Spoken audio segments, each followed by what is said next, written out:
It's 90 degrees out, but today I'm out here and I'm gonna show you how to bleed the ABS module on a Mark IV Volkswagen. This works for a Golf, Jetta, GTI, and Beetles.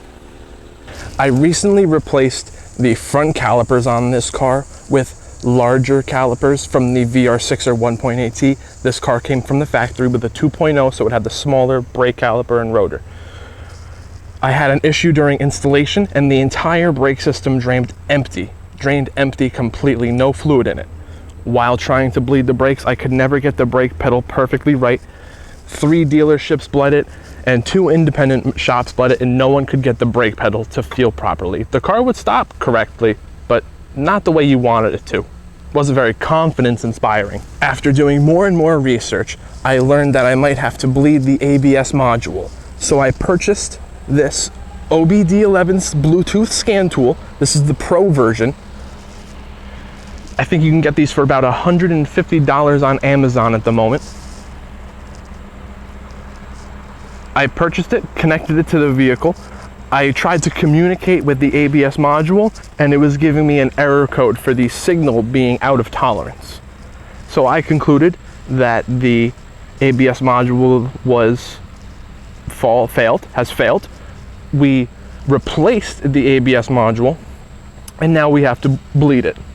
One of the issues with this ABS module is it's right here and the part number is on the bottom of the box. So you can't see the part number. But with this scan tool, you are able to connect it and check the part number of the module before you order it. That way you can confirm you're getting the right part. And to connect our scan tool is very simple, just like every other tool. We take this and we plug it into our OBD2 port right here. Want to make sure that's in. You can see it's on with the lights flash. You want to put the key in the on position, and we will now use our phone OBD11 app. I don't know if you can see that well or at all. We're gonna hit connect.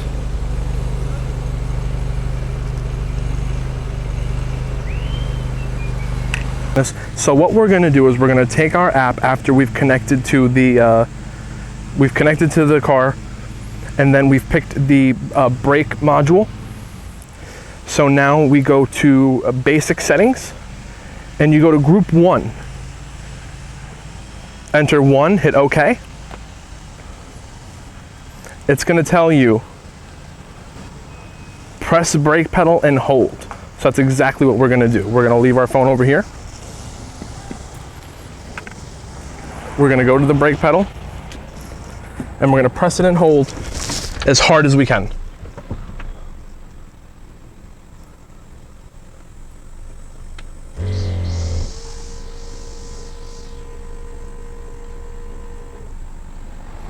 I don't know if you were able to hear that.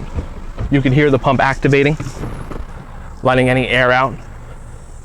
Now we go back to the phone and it's gonna tell you to release the pedal. Yeah, release pedal, and then you want to go to the bleed screw, open them,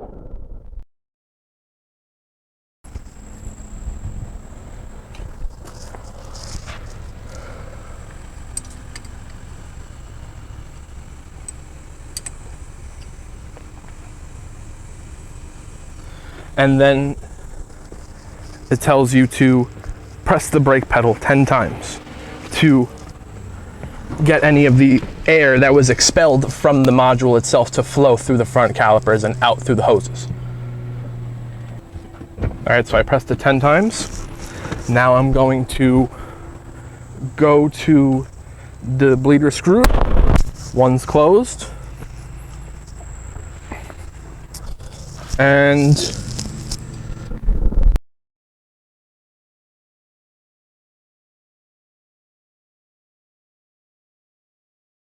now what we're going to do is you must keep an eye on your brake fluid reservoir. I think I'm going to have to end up repeating that process about 10 times for it to fully get everything out. I also wanted it to be known, because the app doesn't really tell you, after you have pressed the brake pedal 10 times to flush any of that fluid that had air in it out, close the valves, close the bleeder screws, and then hit the back button. That's what I hit on my Android, and it takes me to the previous screen, and then I have to go back into channel 1. I can't just restart the process from that screen. I wanted to take a second to kind of explain the bleeding contraption I have designed so that I can bleed both sides at the same time without making a mess. You could do this a lot simpler with 2